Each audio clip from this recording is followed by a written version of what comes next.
আসসালামু আলাইকুম। দেখুন আমরা কত সুন্দর জায়গাতে আছি, কত সুন্দর ভিউ। আমরা আমার ছোট ভাইয়ে একটা গান করবো, চলুন গানটা শুনি শুনি একদম। তো গাইস, আপনার যদি গানটা ভালো লাগে একটা লাইক করবেন, শেয়ার করবেন, কমেন্ট করবেন আর পেজটা ফলো করবেন। তো গানটা শুরু করি।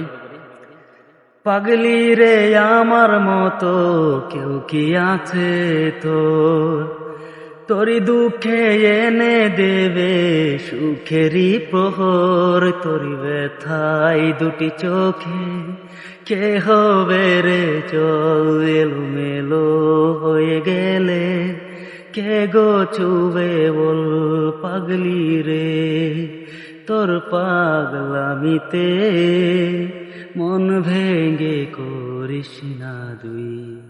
বহুত বহুত বহুত সুন্দর হয়েছে। আমার ছোট ভাই গান কইছে, বহুত সুন্দর হয়েছে। আপনারা কারা করতে দেখতেছেন কমেন্ট জানাইবেন, ফেসবুক পেজটা বেশি বেশি ফলো করে দিবেন, গানটা যদি ভালো লাগে না।